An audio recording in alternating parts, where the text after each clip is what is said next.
चलिए तो क्लास को प्रारंभ किया जाए। जय हिंद ऑल ऑफ यू। चलिए देख लेते हैं कितने बच्चे आ गए हैं। ठीक है, काफ़ी बच्चे हैं क्लास प्रारंभ करने के लिए। चलिए, तो कल हमने त्रिभुज के बारे में बात करी थी और आज हम कहानी शुरू करेंगे चतुर्भुज के साथ। एक मिनट है ना, सिंपल, जस्ट ए मिनट।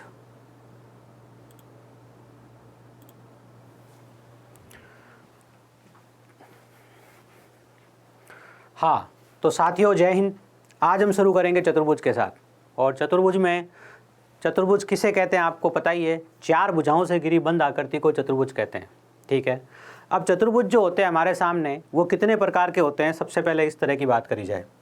उससे पहले एक चतुर्भुज का कॉमन फॉर्मूला है जो हर स्टूडेंट को आना चाहिए। क्या बोला मैंने? चतुर्भुज के लिए ये लीजिए, चतुर्भुज के लिए कॉमन फॉर्मूला है, वो हर स्टूडेंट को आना चाहिए इसका क्षेत्रफल ज्ञात करने का। और ये होता है 1/2 विकर्ण गुणा विकर्ण पर शीर्ष से डाले गए लंबों का योग। फॉर्मूला इतना लंबा चौड़ा नहीं है, दिखने में लंबा चौड़ा है। ये फॉर्मूला है, ये दुनिया के हर चतुर्भुज का फॉर्मूला है और इस पे सवाल भी आता है। तो अगर आपको चतुर्भुज का क्षेत्रफल ज्ञात करना है तो चतुर्भुज के क्षेत्रफल का फॉर्मूला होता है 1/2 विकर्ण। अब देखिए, अगर मैं किसी चतुर्भुज की रचना करता हूँ, अगर मैं अपने मन से किसी चतुर्भुज की रचना कर देता हूँ, लीजिए ये लीजिए, मैं किसी चतुर्भुज की रचना करता हूँ, चाहे कोई भी चतुर्भुज हो, दुनिया का कोई भी चतुर्भुज आपके सामने हो। ठीक है, ये एक चतुर्भुज की रचना मैंने कर दी मेरे मन से। ठीक है, चलिए अब बात को समझिएगा ध्यान से। मैं बात कर रहा हूँ इसके क्षेत्रफल की, तो दुनिया के हर चतुर्भुज के क्षेत्रफल का एक कॉमन फॉर्मूला होता है। जैसे आपके हर त्रिभुज का एक फॉर्मूला होता है 1/2 आधार इंटू ऊंचाई। अगर आपको आधार पता हो और उस आधार पर ऊंचाई लंब पता हो, शीर्ष से आने वाला लंब पता हो, तो आप क्षेत्रफल निकाल सकते हो। वैसे चतुर्भुज पे भी ये सवाल आता है। सवाल बहुत ही सिंपल है। प्रश्न आपको क्या होता है मैं बता देता हूँ, बाकी प्रश्न आपको सीधा सीधा देगा। कि एक चतुर्भुज है, ठीक है, उसके विकर्ण की लंबाई ये है और शीर्ष से उस पर डाले गए लंब, देखो इस शीर्ष पे मैंने ये लंब डाला, इस शीर्ष से मैंने ये लंब डाला। ये क्या किए मैंने, ध्यान से देखो, ये मैंने एक चतुर्भुज बना दिया। मन से कोई भी चतुर्भुज हो जाए, ये उसका क्या है, विकर्ण है, और विकर्ण पर शीर्ष से डाले गए लंब। तो सवाल जो बनेगा इस प्रश्न की, देखिए बात खासियत समझिए, बहुत ही सरल प्रश्न होता है। ये सीधा सीधा फॉर्मूला पर आधारित होता है। परीक्षा में ऐसा लिखा रहता है कि एक चतुर्भुज है जिसका विकर्ण 12 सेंटीमीटर है। क्या कह दिया? एक चतुर्भुज है जिसका जो विकर्ण है, विकर्ण 12 सेंटीमीटर है। ठीक है, विकर्ण पर शीर्ष से डाला गया एक लंब तो 4 सेंटीमीटर है और दूसरा लंब जो है वो 5 सेंटीमीटर है। ठीक है, तो इस चतुर्भुज का क्षेत्रफल बताओ। तो मुझे बताओ आप, क्या सवाल भारी है? नहीं सर, सवाल तो बहुत सरल है, क्योंकि प्रश्न खुद ही सब चीज़ें बता देगा। अगर आपको ये फॉर्मूला याद होगा तो सवाल खुद ही बता देगा कि आपका एक चतुर्भुज है, उसका विकर्ण इतना है और विकर्ण पर शीर्ष से डाले गए जो लंब है उन लंबों का माप इतना इतना है। आप इसका क्षेत्रफल बताओ। तो आपको पता है क्षेत्रफल का फॉर्मूला है 1/2 विकर्ण, तो विकर्ण की जगह आज मैंने 12 लिख दिया, शीर्ष पर डाले गए लंबों का योग। विकर्ण पर शीर्ष से डाले गए लंबों का योग, ये 4 हो गया और ये 5 हो गया, कितना हो गया? 9। बिल्कुल, ये इससे कितनी बार कट जाएगा? 6 बार, और 6 और 9 का गुणा कितना हो जाएगा? 9 × 54 सेंटीमीटर स्क्वायर। ये आपके सवाल का जवाब है।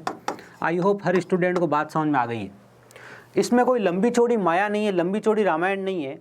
बहुत सिंपल सी कहानी यह है कि प्रश्न सब आंकड़े देगा। क्या कहा मैंने? मैं बेसिक लेवल के एग्जाम की बात कर रहा हूँ। प्रश्न सभी आंकड़े दे देगा, प्रश्न सभी आंकड़े देगा आपको। तो आपको क्या करना है, आपको केवल और केवल सूत्र याद होना चाहिए इसके अंदर। देखो अलग अलग सवाल का फॉर्मेट होता है ना, तो इसमें आपको केवल और केवल सूत्र याद होना चाहिए कि 1/2 विकर्ण इंटू विकर्ण पर शीर्ष से डाले गए लंबों का योग। विकर्ण आपको 12 दे रखा है, शीर्ष से डाले गए लंब 4 और 5 है, इनका योग लिख दिया 9, ये कट गया 6 बार, 9 छंगा के 54 सेंटीमीटर स्क्वायर। क्लास कब से चल रहा है? क्लास भैया 8 बजे आपकी क्लास का टाइमिंग है, तो 8 बजे क्लास शुरू हुई है, 2-4 मिनट हो सकता है ऊपर नीचे हो गई हो, लेकिन आप जनरली नोटिस कर लेना, 1 घंटे की क्लास हमारी रोज़ होती है पूरी, है ना।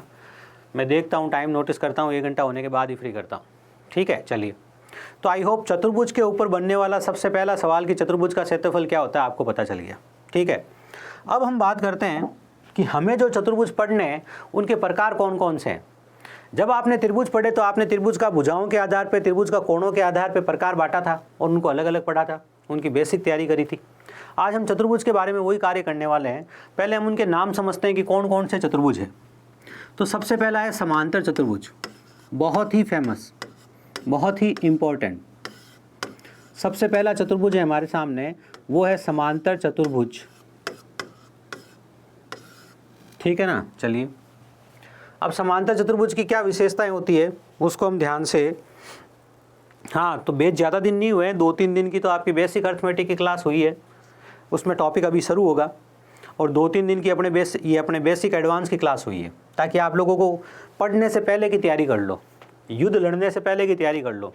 सामान्य तौर पे क्या होता है, ज़्यादातर लोग सीधा युद्ध लड़ते हैं और हम युद्ध लड़ने से पहले थोड़ी तैयारी कर रहे हैं, बस यही कहानी है, ठीक है। चलिए, ये हमारा समांतर चतुर्भुज, जिसकी आकृति कुछ इस तरह की दिखाई देती है आपको, ये लीजिए, ये आपके समांतर चतुर्भुज की आकृति है। अब क्या होगा, हमें इनकी छोटी छोटी विशेषताएं हैं वो पता होनी चाहिए, ठीक है ना। तो इनकी मुख्य विशेषताएं बता रहा हूँ, ध्यान रखना सबके बारे में।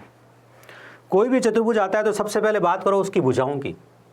इसकी चारों भुजाएं बराबर नहीं होती, इसकी आमने सामने की भुजाएं बराबर होती है। क्या कहा मैंने?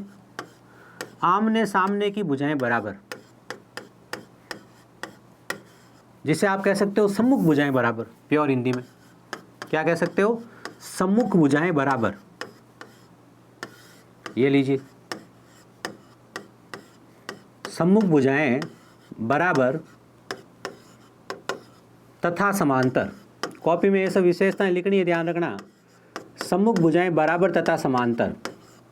अब समांतर भुजाएं किसे कहते हैं ये तो पता ही होगा, और कोई बच्चा कहे सर मुझे तो नहीं पता, तो इधर सुन लो मेरी बात को ध्यान से।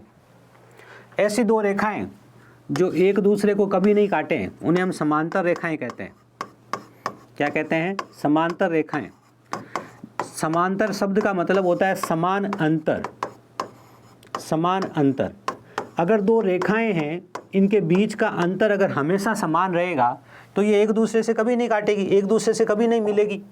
लेकिन अगर ऐसी रेखाएं हैं जिनके बीच का अंतर समान नहीं हो तो वो आगे जाके कभी ना कभी एक दूसरे को काटेगी, और इनको हम बोलते हैं तिर्यक रेखाएं या तिरछी रेखाएं। तिर्यक रेखाएं वो होती है जो आगे जाके किसी न किसी बिंदु पे मिलेगी। क्या कहा? किसी बिंदु पर मिलेगी, वो तिर्यक रेखाएं होती है।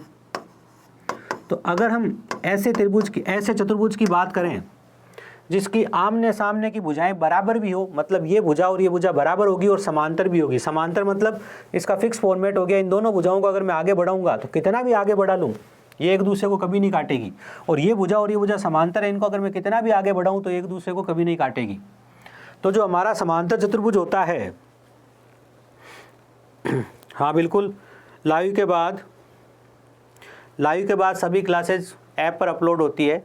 ऐप पे आपको देखो, या तो आप चैप्टर के सेगमेंट में जाओगे वहाँ मिल जाएगा, या फिर लिखा होगा लाइव क्लासेज, वहाँ आपको मिल जाएगी, है ना। और वो आप कभी भी देख सकते हो, जब तक आपके ऐप कोर्स की वैलिडिटी है तब तक। मैंने कहा सम्मुख भुजाएं बराबर होती है और सम्मुख भुजाएं समांतर होती है, तो उसे आप समांतर चतुर्भुज कहते हो। ये समांतर चतुर्भुज की पहली विशेषता है, ठीक है। दूसरी विशेषता क्या है, ध्यान से देख लो, सम्मुख कोण बराबर होते हैं। क्या कहा मैंने? सम्मुख कोण बराबर, मतलब आमने सामने के कोण जो होते हैं वो बराबर होते हैं। इस बात का मतलब आप समझे क्या? हाँ सर समझ रहे हैं इस बात का मतलब। देखो ये वाला जो कोण है इस वाले कोण के बराबर है।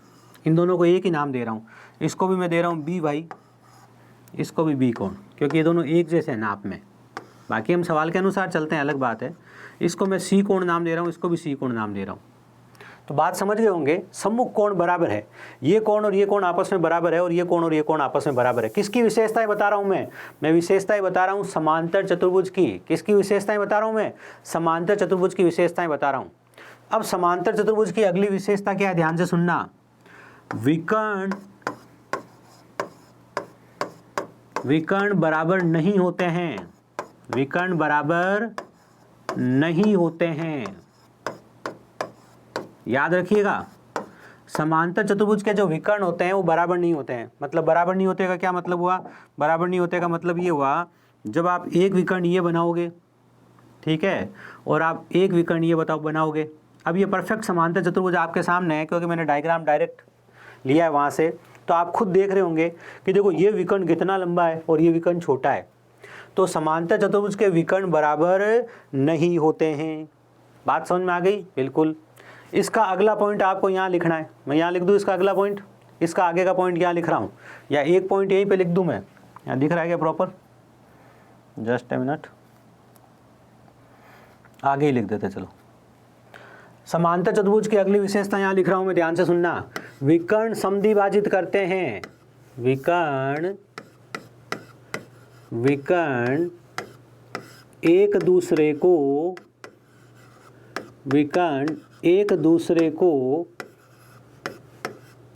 समद्विभाजित करते हैं, विकर्ण एक दूसरे को समद्विभाजित करते हैं।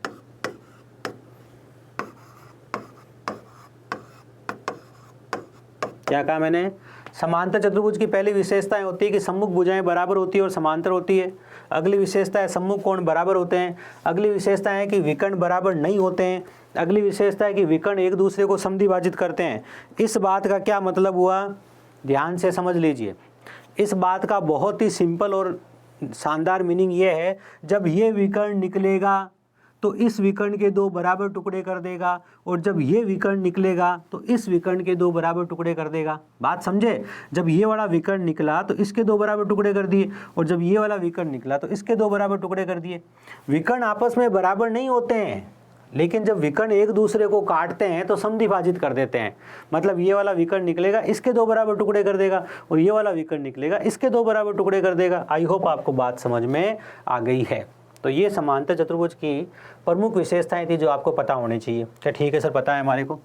अब अगली विशेष बात क्या है वो ध्यान से सुनना। समांतर चतुर्भुज का क्षेत्रफल, मैंने कहा हम दो पार्ट में पढ़ने वाले हैं हर चीज़ को। पहले हम सिंपल चीज़ें, समांतर चतुर्भुज का क्षेत्रफल होता है आधार इंटू ऊंचाई। क्या होता है? आधार इंटू ऊंचाई। देखो याद है, त्रिभुज का क्षेत्रफल था 1/2 आधार इंटू ऊंचाई, और समांतर चतुर्भुज का क्षेत्रफल क्या होता है? आधार इंटू ऊंचाई। शिवशांत क्या हुआ? अब किसी बच्चे को कल का वीडियो नहीं अपलोड हुआ। देखिए अगर वीडियो अपलोड नहीं है तो लाइव क्लास में जाके देख लो, वहाँ आप लाइव क्लासेस का सेशन है, वहाँ आप लाइव क्लास में जाओ, वहाँ मिल जाएगा आपको। ठीक है,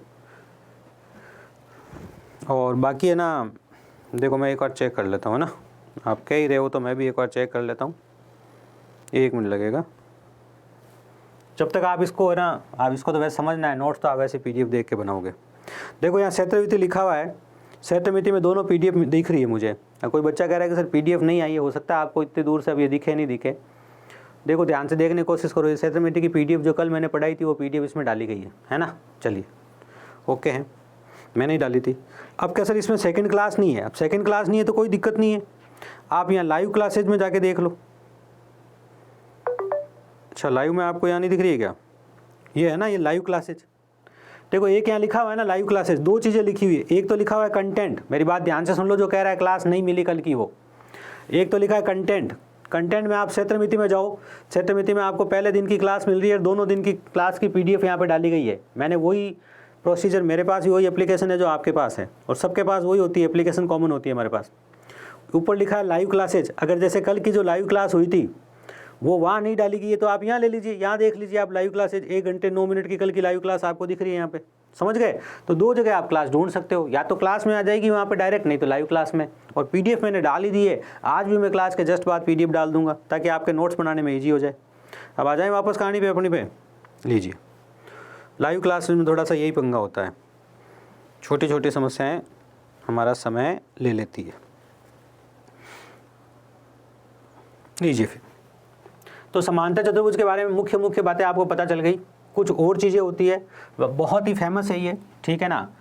जो आपका आयत है वो भी एक समांतर चतुर्भुज है। अब जो मैं बात कर रहा हूँ बहुत ही इंपॉर्टेंट है, ध्यान से सुनना। मैं क्या कह रहा हूँ, मैं कह रहा हूँ आयत भी एक समांतर चतुर्भुज है, ठीक है। वर्ग भी एक समांतर चतुर्भुज है, वर्ग भी एक समांतर चतुर्भुज है। और आगे हम जाके पढ़ेंगे समचतुर्भुज। ये समचतुर्भुज भी क्या है, समांतर चतुर्भुज है। मतलब ये सब इसी की श्रेणी में आते हैं, क्योंकि इसकी मुख्य विशेषताएं जो है ना वो ये है, बस ये दो विशेषताएं जिसकी मैच कर गई वो समांतर चतुर्भुज है। सम्मुख भुजाएं बराबर है और समांतर है, और सम्मुख कोण बराबर है, जिसमें ये दो विशेषताएं हैं वो समांतर चतुर्भुज है। अब आगे की विशेषताएं विकर्ण वाली बातें जिनकी चेंज होती जाएगी तो उनका उस हिसाब से नाम भी चेंज होता जाएगा, ठीक है। आई होप बात समझ में आ गई है। चलिए कोई इश्यू नहीं है, वो तो सब लोग। अब हम बात करते हैं आयत की।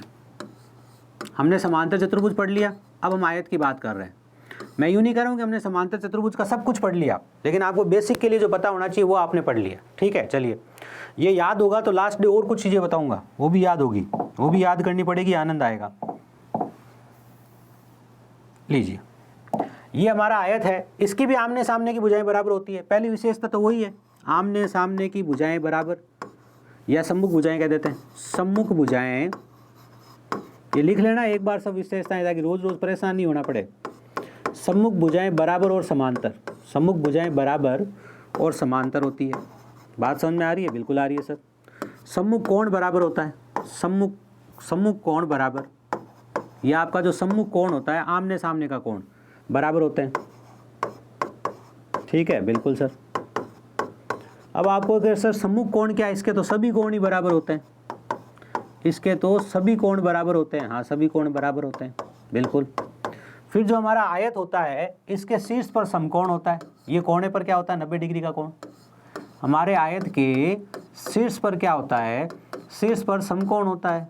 बिल्कुल सर, ये तो हमें पता है कि हमारे हर आयत के शीर्ष पर क्या होता है, समकोण होता है। बात सिंपल है, बिल्कुल है सर। अगली बात क्या है, महत्वपूर्ण, ध्यान से सुनना। जो इसे समांतर चतुर्भुज से अलग करती है वो ये है कि इसके विकर्ण बराबर होते हैं। आयत के विकर्ण क्या होते हैं, बराबर होते हैं। ये लीजिए, आयत के विकर्ण क्या होते हैं, बराबर होते हैं। और आयत के विकर्ण भी एक दूसरे को समद्विभाजित करते हैं। विकर्ण एक दूसरे को समद्विभाजित करते हैं। देखो विशेषताएं पता होनी जरूरी है भैया।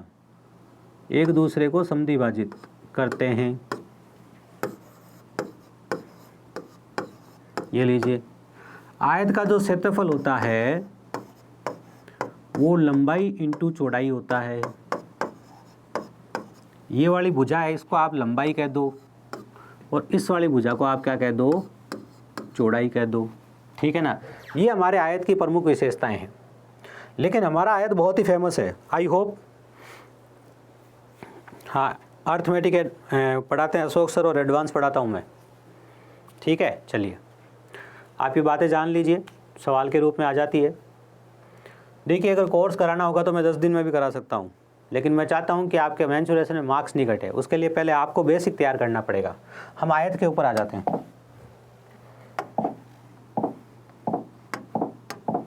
ये लीजिए हमारा आयत, हमारे आयत का क्षेत्रफल होता है लंबाई इंटू चौड़ाई। आयत का क्षेत्रफल क्या होता है, लंबाई गुणा चौड़ाई।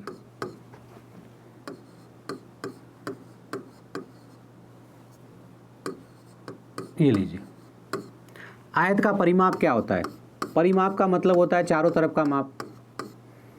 मैंने क्या कहा, आयत का परिमाप। बात को ध्यान से सुनना भैया, एक बार समझ लोगे तो लाइफ टाइम ही नहीं भूलोगे।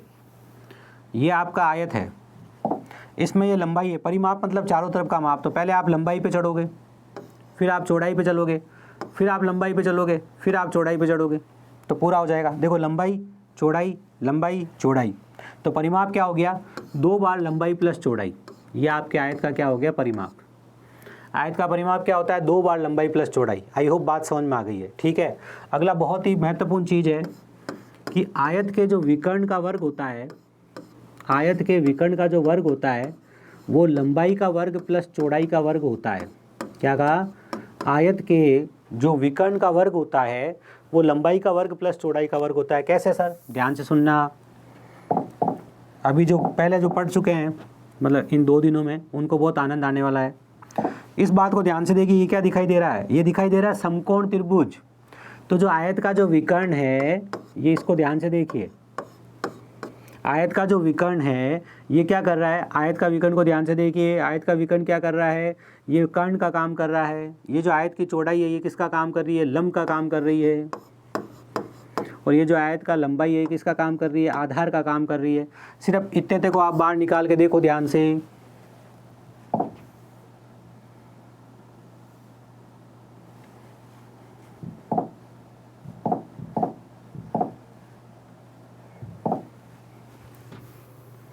आप इसको, इस पार्ट को सिर्फ मैंने बाहर निकाला है, इस पार्ट को आप ध्यान से निकालो बाहर।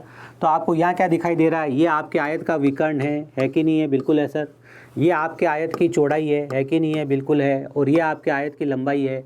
लेकिन इसको इंटरनली समझा जाए तो ये हमारा समकोण त्रिभुज है। क्या ये हमारा समकोण त्रिभुज, जो मैं आपको पहले पढ़ा चुका हूँ और बता चुका हूँ। और आपको पता है समकोण त्रिभुज में कर्ण का स्क्वायर होता है, वो लंब का स्क्वायर प्लस आधार का स्क्वायर होता है। आज कर्ण का नाम विकर्ण है तो हमने लिख दिया विकर्ण का स्क्वायर। आज लंब का नाम चौड़ाई है तो हमने लिख दिया चौड़ाई का स्क्वायर। और आज आधार का नाम लंबाई है तो हमने लिख दिया लंबाई का स्क्वायर। तो आयत की 3 भुजाएं लंबाई, चौड़ाई और विकर्ण में ये संबंध होता है। क्या कह रहा हूँ? ध्यान से सुन लो। आयत की तीनों भुजाएं लंबाई, चौड़ाई और विकर्ण, आयत की तीनों भुजाएं, √2 भुजा नहीं होता भैया, वो तो वर्ग में होता है। आयत की तीनों भुजाएं जो होती है लंबाई, चौड़ाई और विकर्ण, उसमें यह संबंध होता है कि विकर्ण का वर्ग बराबर लंबाई का वर्ग प्लस चौड़ाई का वर्ग। आई होप बात समझ में आई है। लीजिए, यहाँ तक कोई डाउट है तो पूछे, फिर आगे बढ़ते हैं। आयत के 3 मुख्य फॉर्मूले आपने याद कर लिए। अभी आयत में मैं आपको 3 फॉर्मूले और याद करा रहा हूँ। आयत में कम से कम 6 फॉर्मूले अपने को एनी टाइम याद होने चाहिए। ठीक है। और जो बच्चे कल की क्लास में थे उनको और आनंद आने वाला है अभी, क्योंकि आपको आयत का एक बहुत ही महत्वपूर्ण सवाल बताने वाला हूँ जो आप चुटकियों में हल करने वाले हैं। बात को सुनना ध्यान से। चलिए यहाँ से आगे बढ़ा जाए। ये लीजिए, अब हम आयत के 3 महत्वपूर्ण फॉर्मूलों की बात करते हैं। और वो 3 महत्वपूर्ण फॉर्मूले क्या है, ध्यान से देखिए।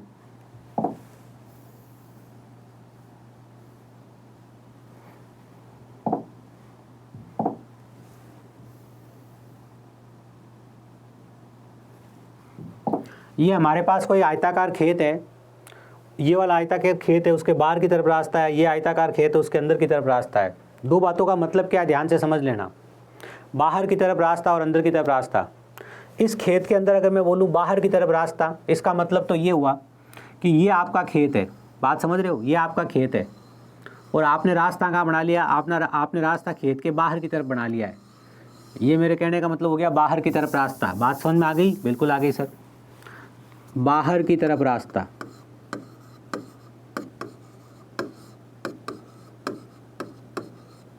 अगर आयताकार खेत में बाहर की तरफ रास्ता हो और उस रास्ते का हमें क्षेत्रफल ज्ञात करना हो तो क्या करूँगा वो बताने वाला हूँ मैं, जो आपको याद रखना है।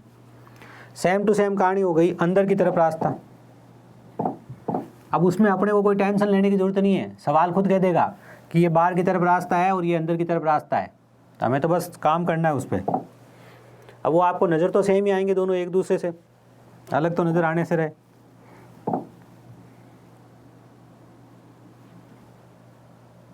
नज़र तो आपको एक दूसरे में सेम ही आएंगे, आपको अलग अलग तो नज़र आएंगे नहीं।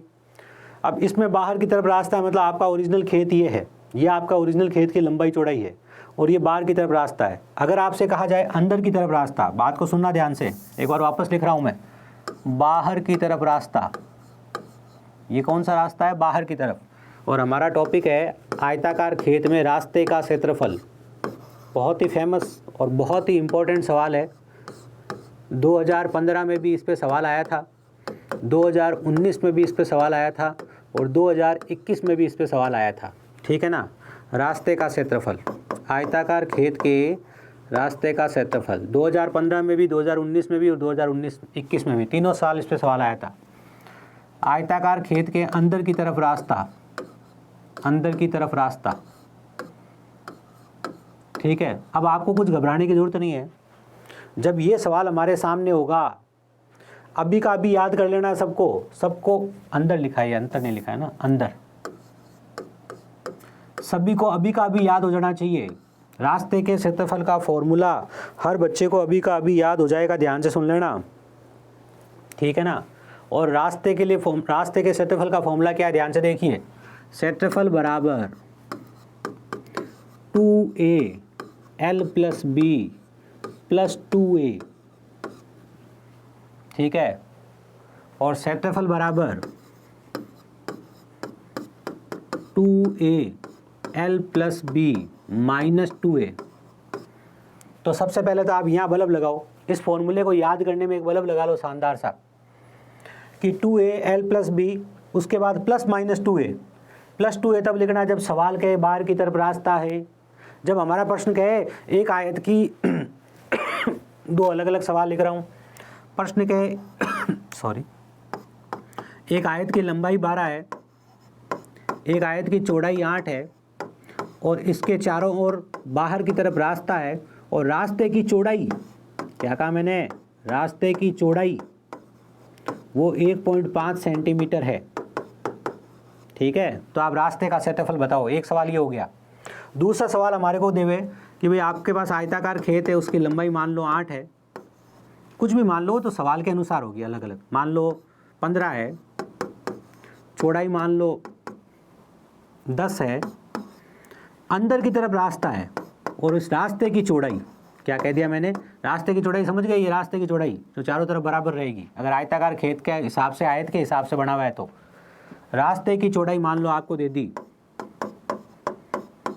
इस सवाल में 2 सेंटीमीटर। तो दो अलग अलग सवाल आपके सामने हैं, और ऐसे कैसे परीक्षा में आते हैं, बात सुन लेना, कि एक आयताकार खेत है, उसकी लंबाई इतनी है और चौड़ाई उतनी है, इसके बाहर की तरफ रास्ते की चौड़ाई जो है 1.5 सेंटीमीटर है, तो रास्ते का क्षेत्रफल बताओ।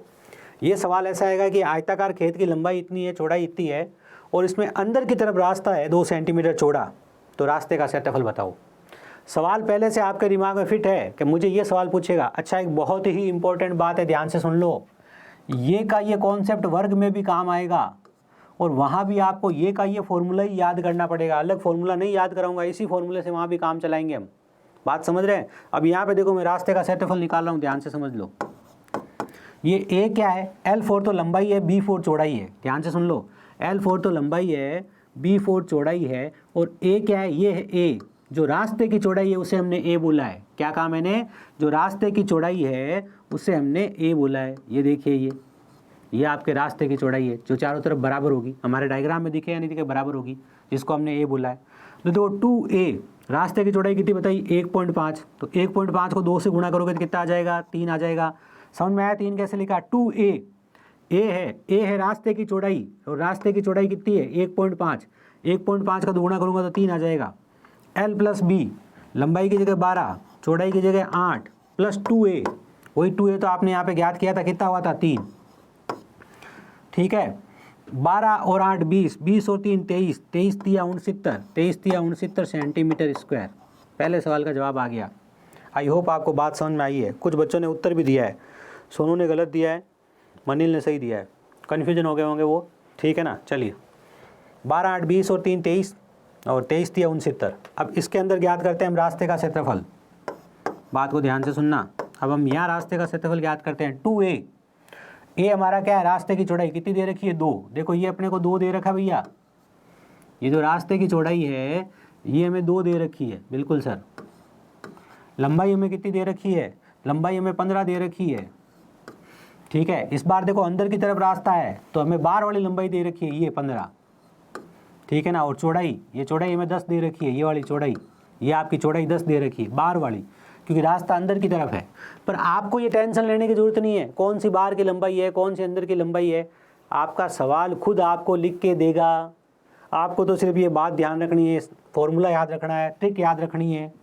2 दूनी कितना हो गया, 4, L की जगह कितना लिखूँगा, 15, B की जगह कितना लिखूँगा, 10, -4, 15 और 10 25, 25 में से 4 गया तो कितना आ गया भैया, 21।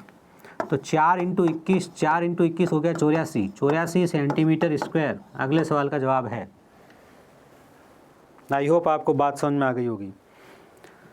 15 और 10 25, 25 में से 4 गया 21, 21 चौके 84। ये आपके अगले सवाल का जवाब आ गया। तो दो अलग अलग सवाल आपने किए और दोनों अलग अलग जो है उसके फॉर्मूले थे या सूत्र थे या ट्रिक थी। ये ट्रिक आप याद रखिएगा, बहुत ही सिंपल है। ये आयत और वर्ग दोनों के सवालों में आएगा। जब वर्गाकार खेत के चारों तरफ रास्ता होगा तब भी हम रास्ते के क्षेत्रफल के लिए यही काम में लेंगे। अब यहाँ इस सवाल को जिस बच्चे ने समझ लिया है, जिस किसी बच्चे को ये सवाल समझ में आ गया है, एक बार मुझे यस का मैसेज भेज दे मैं, और नहीं आया तो नो का भेज देवे। राजकुमार मौर्य फिर से क्या बताना है एक बार ये बताइए मुझे, है ना। आप कब आए हैं क्लास में? लेट आए क्या? अगर आप लेट आए तब तो दिक्कत हो जाएगी। मैंने आपको बताया 2a l + b + 2a 2a l + b same to same है यहाँ तक -2a। बाहर की तरफ रास्ता हो तो +2a, अंदर की तरफ रास्ता हो तो -2a। लंबाई चौड़ाई सवाल खुद देगा, सवाल खुद कहेगा बाहर की तरफ रास्ता है तो ये फॉर्मूला लगाना है। a का मतलब है रास्ते की चौड़ाई। रास्ते की चौड़ाई इस सवाल में 1.5 दी हुई थी। इस सवाल में लंबाई 10 थी, चौड़ाई 10 थी और रास्ते की चौड़ाई 2 दे रखी थी। यहाँ अंदर की तरफ रास्ता था इसलिए -2a वाला फॉर्मूला लगाया। इतनी सिंपल सी बात जो मैंने आपको सिखाई है। मैंने कहा बहुत ही महत्वपूर्ण सवाल है। अब सब बच्चों को समझ में आ गया तो यस कह दो। संजीत एक बार मैसेज करो कि क्या बात समझ में नहीं आई। हाँ राजकुमार, अब मेरी बात समझ में आ गई होगी आपको। राजकुमार अब मेरी बात समझ में आ गई क्या आपको? अगर नहीं आई है तो नो का मैसेज भेजो।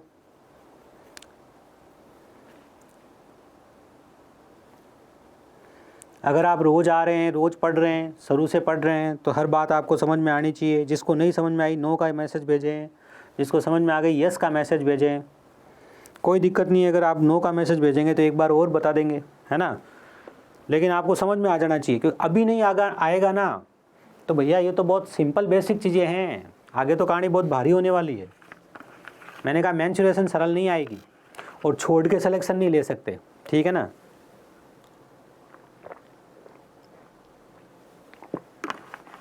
क्योंकि सिलेक्शन का कॉन्सेप्ट ये होता है कि 4 सवाल आ रहे हैं तो 2 तो सरल आएंगे ही। भाई एक पेपर में 3 से 4 सवाल आ रहे हैं, 2021 के सवाल देख लेना आप। तो 3 से 4 सवाल पेपर में आ रहे हैं तो 4 सवालों को छोड़ के तो काम नहीं चला सकते आप। बात समझ में आ गई? ठीक है। अब 2 सरल है उनको तो कर लिया जाए 100%, और 2 मान लो मीडियम या टफ लेवल के आते हैं उन पर अप्रोच करी जाए। कई बार सवाल इकाई के अंक से ही हल हो जाते हैं, कई बार सवाल ऑप्शन से ही हल हो जाते हैं। वो सब बात करेंगे जब हम प्रश्न हल करेंगे तब, है ना। संजीत कह रहे हैं अब समझ में आ गया है, गुड। हाँ चलिए अब नो वाले एक बार वापस ध्यान से सुन लीजिए। हाँ, अंदर बाहर का रास्ता समझ में नहीं आया। इस बात का देखो, पहले तो इसको प्रैक्टिकली समझ लेते हैं हम। बात को सुनना ध्यान से। इस बात को हम प्रैक्टिकली समझ लेते हैं 2 उदाहरण से। अंदर के रास्ते का क्या मतलब है और बाहर के रास्ते का क्या मतलब है, ठीक है ना। बात को सुनना ध्यान से। ये देखो, ये आपका खेत है। बात समझ में आ गई? किसी को डाउट भैया? ये आपका खेत है, ये आपका एक आयताकार खेत है। अब आपको इस खेत के चारों तरफ रास्ता बनाना था और आप निकले चतुर, ठीक है। चतुर कौन से वाले? बदमाश वाले चतुर। आपने क्या किया, आपने इस खेत के रास्ता बना दिया ऐसे। अब भाई ऐसे बनाया था आपने, अपने खेत में तो बनाया नहीं है, आपने तो बाहर की तरफ रास्ता बनाया है। आपका खेत तो ये है, आपने क्या किया, इसके बाहर की तरफ रास्ता बना दिया। बात समझ में आई कि नहीं आई? ये आपका ओरिजिनल खेत। बात समझ में आ गई? मैंने कहा आपका ओरिजिनल खेत है, उसकी लंबाई ये रही 12, जो भी दे रखी है वो, चौड़ाई 10। आपको रास्ता बनाना था, आपको रास्ता अंदर भी बना सकते थे, आप अपने ही खेत के अंदर रास्ता बना लेते। आपने बाहर रास्ता बनाया, चारों तरफ लोगों का खेत दबा लिया आपने, चारों तरफ लोगों के खेत पे आपने कब्जा कर लिया, अधिग्रहण कर लिया, है ना। तो ये होता है बाहर की तरफ रास्ता। बात समझ गए? रास्ते की चौड़ाई ये है, ध्यान से देखो, ये रास्ते की चौड़ाई नजर आ रही कि नहीं आ रही है? ये मान लो 2 है, जो भी है सवाल के अनुसार जो भी होगा उससे कोई दिक्कत नहीं है। 2 है, 1.5 है, कुछ भी है, पिछले सवाल से मत जोड़ना इसको। तो आपके खेत जब बाहर की तरफ रास्ता होता है तो आपका खेत ये है अंदर, और आपने रास्ता बनाया बाहर की तरफ। ये आपके खेत की लंबाई है और ये आपके खेत की चौड़ाई है, और ये बाहर की तरफ जो रास्ता है उस रास्ते की चौड़ाई है। लेकिन बात को ध्यान से सुनना, ये बल्ब बहुत ज़रूरी है जो मैं कह रहा हूँ वो। आज तक जो भी सवाल आया, जो भी सवाल आएगा, प्रश्न खुद बोल देगा, आपको सोचने की जरूरत नहीं पड़ेगी। प्रश्न खुद बोलेगा। प्रश्न खुद क्या बोलेगा? प्रश्न खुद बोलेगा कि एक आयताकार खेत की लंबाई ये है, चौड़ाई और ये है, और बाहर की तरफ रास्ता है। प्रश्न खुद बताएगा कि बाहर की तरफ रास्ता है और रास्ते की चौड़ाई ये है। तो जब प्रश्न खुद आपको बोल देगा कि बाहर की तरफ रास्ता है, तो आपके दिमाग में तो सिर्फ इतना आना चाहिए कि भैया 2a l + b + 2a, ये लगा दूंगा मैं, ट्रिक, फॉर्मूला, सूत्र, जो भी आप करना चाहें, और मेरे सवाल का जवाब आ जाएगा। बात समझ में आ गई? सवाल खुद बोलेगा रास्ता बाहर की तरफ है, सवाल कहेगा रास्ते की चौड़ाई ये है, रास्ते की लंबाई ये है। प्रश्न कहेगा, आप लिख देना, प्रश्न कहेगा रास्ते की चौड़ाई ये है, सॉरी खेत की चौड़ाई ये है, खेत की लंबाई ये है, खेत की चौड़ाई ये है। प्रश्न कहेगा रास्ते की चौड़ाई ये है, क्या कहेगा? रास्ते की चौड़ाई ये है, वो आप एक ही जगह लिख देना, और फिर आप सीधा सीधा फॉर्मूला पुट कर देना, आपके सवाल का जवाब आ जाएगा। आई होप आपको बात समझ में आ गई है। प्रश्न खुद बोलेगा रास्ता बाहर की तरफ है, तो आप ये फॉर्मूला लगा देना, लंबाई देगा, चौड़ाई देगा, रास्ते की चौड़ाई देगा, लंबाई की जगह l, चौड़ाई की जगह b और रास्ते की चौड़ाई की जगह a रख के उत्तर निकाल लेना है। बात समझ में आ गई? बाहर की तरफ रास्ता कौन सा होगा? ठीक है, अब एक और उदाहरण समझो ध्यान से, एक बार समझ लो ताकि लाइफ टाइम भूलो नहीं। ये आपका खेत है और आप वो भले आदमी, आपको कहा गया खेत के आप रास्ता बनाओ, तो आपने रास्ता इस बार अंदर की तरफ बनाया। ये बाहर वाला आपका खेत था पूरा, और आपने अंदर की तरफ रास्ता बनाया। आपने अंदर की तरफ रास्ता इसलिए बनाया, आपने सोचा आज अगर मैं बाहर की तरफ रास्ता बना लूँगा, फिर इधर वाला अपना खेत नापेगा, उस दिन मेरा रास्ता तोड़ देगा। वो कहेगा भैया रास्ता बाहर बनाने से खेत आपका बड़ा नहीं हो जाएगा, या आपका खेत इतना ही है, मेरा इतना है, आप तोड़ो ये रास्ता। इधर वाला भी तोड़ देगा, इधर वाला भी तोड़ देगा, इधर वाला भी तोड़ देगा। तो आपने क्या, आप भले आदमी थे, आपके खेत की ये पूरी लंबाई है, समझे, और ये आपके खेत की पूरी चौड़ाई है, और आपने तो रास्ता बनाया खेत के अंदर बनाया। लेकिन जब आप इसका प्रश्न हल करते हो तो आपको कोई टेंशन लेने की ज़रूरत नहीं है। क्यों नहीं है? ध्यान से समझिए, वही वाली बात, प्रश्न खुद बोलेगा, प्रश्न खुद बोलेगा। क्या बोलेगा? कि अंदर की तरफ रास्ता है, अंदर की तरफ रास्ता है। प्रश्न बड़ा सरल होगा, कहेगा लंबाई दे रहा हूँ, ठीक है, चौड़ाई दे रहा हूँ, कहेगा आयत की लंबाई इतनी है, चौड़ाई ये है, और रास्ते की चौड़ाई ये है। क्या कहा मैंने? रास्ते की चौड़ाई। लंबाई को हम L बोलते हैं, चौड़ाई को B बोलते हैं, लेंथ ब्रेथ, और रास्ते की चौड़ाई को हमने A बोला है। कुछ नहीं, जब अंदर की तरफ रास्ता हो तो 2a l + b - 2a ये लगा देना। बाहर की तरफ था तो यहाँ प्लस लगाया, बस यही तो बल्ब लगाना है, और अंदर की तरफ रास्ते की बात करके माइनस लगा दिया। अब बताओ, अब ये बात समझ में आ गई क्या?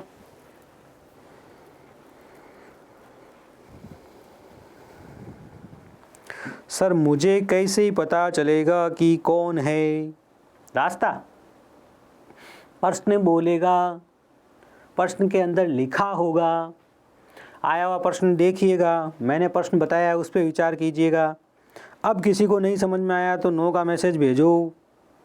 मैंने आपस बता दिया आपको हर चीज़, कि कैसे पता चलेगा बाहर की तरफ रास्ता है, कैसे पता चलेगा अंदर की तरफ रास्ता है, क्या रास्ते का क्षेत्रफल ज्ञात करने का क्या फॉर्मूला है। आई होप सबको समझ में आ गया। पहले जिन लोगों ने मना किया था अब उन लोगों ने हाँ भर दिया है। चलो बहुत अच्छे, ये हमारी जीत, ठीक है, आपकी और हम सब की जीत है ये। चलिए अब हम बात करते हैं अगले रास्ते की। आयताकार खेत के अंदर अगला जो रास्ता है उसकी बात करी जाए। ये लीजिए, ये लीजिए, ये लीजिए,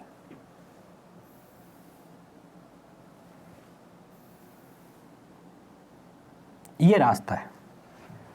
इस बार रास्ता कैसा है भाई? आपने क्या किया, ये खेत बना दिया, ये खेत है। अब आपने रास्ता इस बार बीच में रख दिया। आपने कहा मैं बार बार रास्ता बनाऊंगा, मुझे अंदर सिंचाई विचाई करने में दिक्कत होगी, तो आपने रास्ता ऐसे बना दिया, एक रास्ता यूँ बना दिया, एक रास्ता यूँ बना दिया, जिधर आपको जाना है उधर आप जा सकते हो। ये जो रास्ता है आयताकार खेत के अंदर, इस रास्ते का नाम क्या है, ध्यान से समझ लो, प्रश्न में क्या लिखा रहेगा। इस रास्ते का नाम है लंबाई व चौड़ाई के, ध्यान से सुन लो, लंबाई व चौड़ाई के, लंबाई व चौड़ाई के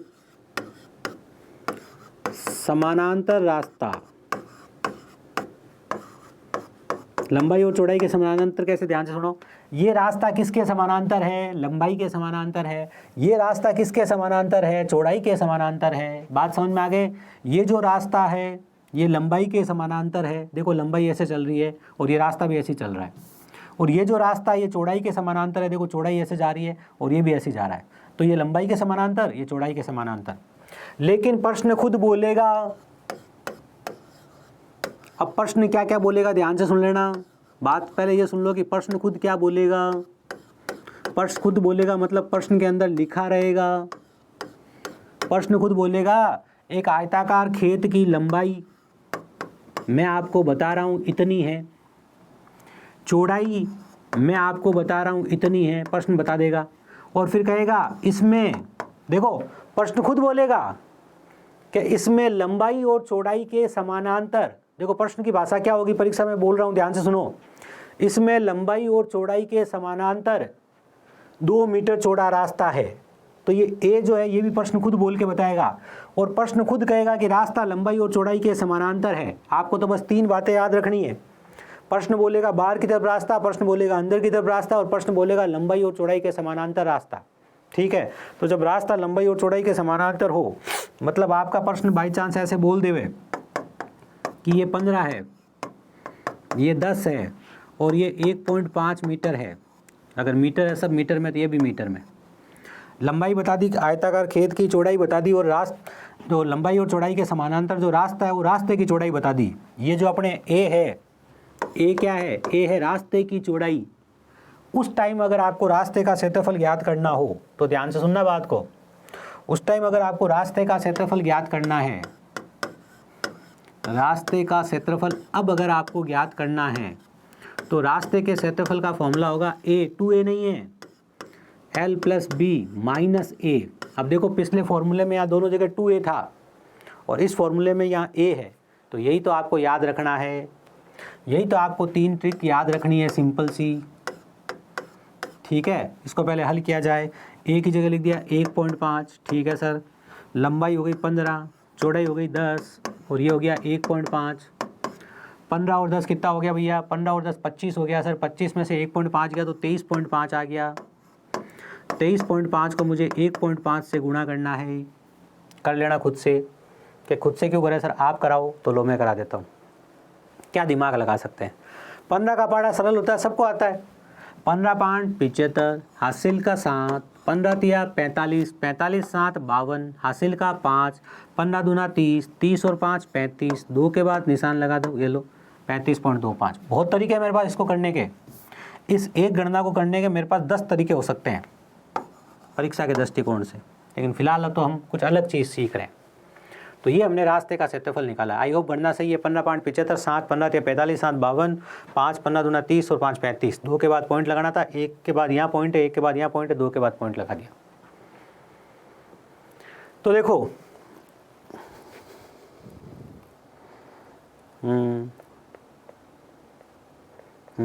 सही बात है।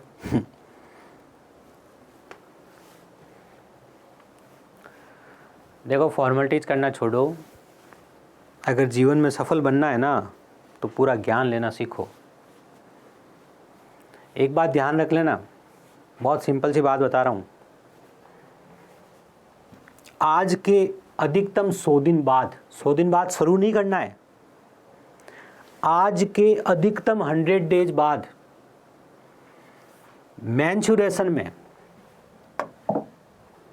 क्षेत्रमिति में जहाँ तक मुझे याद है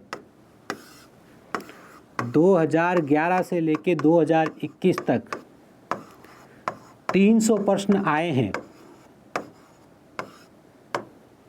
क्या सर बस? हाँ तो बस बहुत है ये, एक एक सिर्फ में 3-3 4-4 हो रहे हैं। 100% सरल है। आज तक के आए हुए सवालों की बात कर रहा हूँ, आएंगे उनकी नहीं, मुझे क्या पता कैसे आएंगे।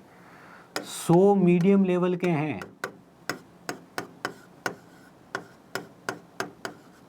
मध्यम प्रकार के, और 100 जो है वो टफ है, भारी है। ये फिक्स कैलकुलेशन है, मैंने बाकायदा लगाई है एक एक क्वेश्चन को देख के। अब ये जो 300 कह रहा हूँ ना, इसकी जगह हो सकता है आपको 284 मिले, कुछ रिपीटेड क्वेश्चन नहीं मिले। कई जगह आपको 275 लिखे हुए मिल जाए, कई जगह आपको 300 लिखे हुए मिल जाए। ठीक है, आई होप बात समझ में आ गई होगी। मेरे पास तो पूरे के पूरे 300 पड़े हैं। चलो छोड़ो इस बात को फिलहाल। ये जो कहानी है आज के 100 दिन बाद, आज आपको कितना 7 सितंबर या 6 सितंबर हो गया, आज के 100 डेज बाद, आज के 100 दिन बाद, अब आज के 100 दिन बाद को भी हम बांध देते हैं अधिकतम 15 जनवरी 2023 तक। तब तक आपको सैद्धांतिक का चैप्टर बेसिक तो मैंने समझा ही दिया। बेसिक के बाद हम चैप्टर करेंगे, बेसिक को काम में लेते हुए प्रश्न हल करते हुए चैप्टर करेंगे, और उसके बाद हम PYQS प्रीवियस ईयर क्वेश्चन हल करेंगे। अगर ये सवाल आपने इस टाइम तक ये तीनों नहीं किए हैं तो आप खतरे में हैं, और तो आप अपनी पढ़ाई नहीं कर रहे हैं। तो ये कार्य मत कीजिएगा। नहीं, एग्जाम में डायग्राम नहीं मिलेगा, ज़रूरत ही नहीं है। लंबाई ये है, चौड़ाई ये है, बाहर की तरफ रास्ता है, लंबाई ये है, चौड़ाई ये है, अंदर की तरफ रास्ता है, लंबाई ये है, चौड़ाई ये है, लंबाई और चौड़ाई के समानांतर रास्ता है, तो क्यों सवाल देगा, डायग्राम क्यों देगा प्रश्न। ठीक है, चलिए। तो बेटा आपका सीरियसनेस यहाँ दिखाइएगा। बात समझ में आ रही है? कोई आपको एक्स्ट्रा चीज़ों की ज़रूरत नहीं है, ठीक है ना, कोई आपको एक्स्ट्रा चीज़ों की ज़रूरत नहीं है। मैं आपको एक बहुत ही सिंपल सी बात बता दूँ, बात आ गई।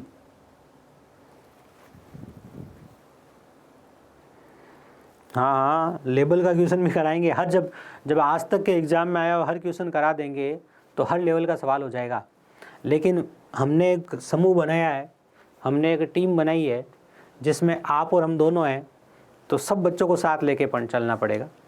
अभी जो स्टार्ट की 3-4 दिन की बेसिक की क्लास है, 3-4 दिन आपके अर्थमेटिक की बेसिक की क्लास हो गई थी, 3-4 दिन मेरे बेसिक की क्लास है, ये सिर्फ और सिर्फ इसलिए लगाई जा रही है ताकि जब आपको मेंसुरेशन वास्तव में पढ़ाई जाए तो यूँ नहीं हो सर आयत क्या है पता नहीं, समांतर चतुर्भुज है क्या पता नहीं, इनके बेसिक फॉर्मूले पता नहीं, रास्ते का क्षेत्रफल पता नहीं, बाहर की तरफ रास्ता पता नहीं, अंदर की तरफ रास्ता पता नहीं, लंबाई चौड़ाई के समानांतर रास्ता पता नहीं, विकर्ण स्क्वायर बराबर लंब स्क्वायर प्लस आधार स्क्वायर या लंब स्क्वायर, लंबाई का स्क्वायर प्लस चौड़ाई का स्क्वायर पता नहीं, तो काम नहीं चलेगा।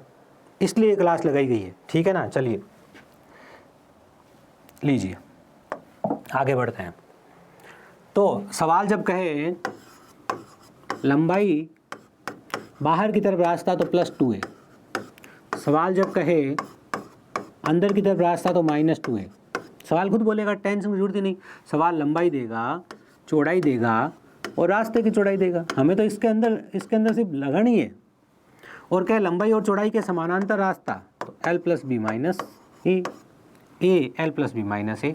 बस ये 3 ट्रिक है या 3 फॉर्मूले हैं, 3 सूत्र है, आप याद रखिएगा। अब बात को ध्यान से सुन लो, मैं जो बात बता रहा हूँ ध्यान से सुनना। वर्ग में सेम टू सेम काम आएगा, वर्ग में सेम टू सेम, अलग से याद नहीं करेंगे। वर्गाकार खेत के बाहर की तरफ रास्ता, वर्गाकार खेत के अंदर की तरफ रास्ता और वर्गाकार खेत में लंबाई और चौड़ाई के समानांतर रास्ता। मैंने 3 बातें बोली, इनको ध्यान से सुनो। वर्गाकार खेत के बाहर की तरफ रास्ता, वर्गाकार खेत के अंदर की तरफ रास्ता और वर्गाकार खेत में लंबाई और चौड़ाई के समानांतर रास्ता। सेम टू सेम फॉर्मूला लगेगा, बस लगाते वक्त ध्यान क्या रखना है, ध्यान से सुनो। वर्गाकार खेत में आपको भुजा दे रखी होगी, मान लो आपको भुजा दे रखी है 8 सेंटीमीटर, ठीक है, और रास्ते की चौड़ाई दे रखी है, भुजा दे रखी है 8 सेंटीमीटर और रास्ते की चौड़ाई दे रखी है 1 सेंटीमीटर। रास्ते की चौड़ाई कितनी दे रखी है, 1 सेंटीमीटर। अब मैं वर्ग की बात करने लग गया हूँ कि सर वर्ग क्या होता है ये तो बताओ। अभी सबको बताएंगे, लेकिन सबको ये तो पता ही होगा कि जिसकी 4 भुजाएं समान हो, जिसकी चारों भुजाएं समान हो। ये पुलिस में काम देगा क्या? पुलिस कौन सा? UP police, MP police, Haryana police, Delhi police, सब में काम देगा ये। राजस्थान पुलिस में काम नहीं देगा क्योंकि राजस्थान पुलिस में मेंसुरेशन आती नहीं इस लेवल की, बिल्कुल भी 0 लेवल की आती है, उसमें सिर्फ फॉर्मूला आता है छोटा सा, बाकी सब लेवल के पुलिस एग्जाम्स में काम आएगा। ये बात समझ में आई क्या? नहीं आई तो लो, पहले थोड़ा आगे बढ़ते हैं फिर वापस आएंगे। बात को ध्यान से सुनना, बात निकली है तो दूर तलक जाएगी।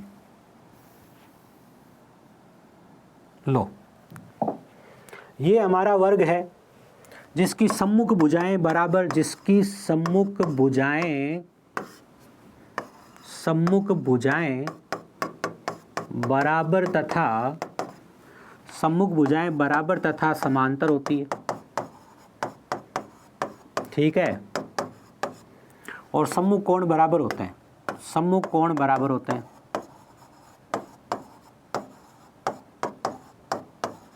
क्योंकि ये एक समांतर चतुर्भुज है इसलिए।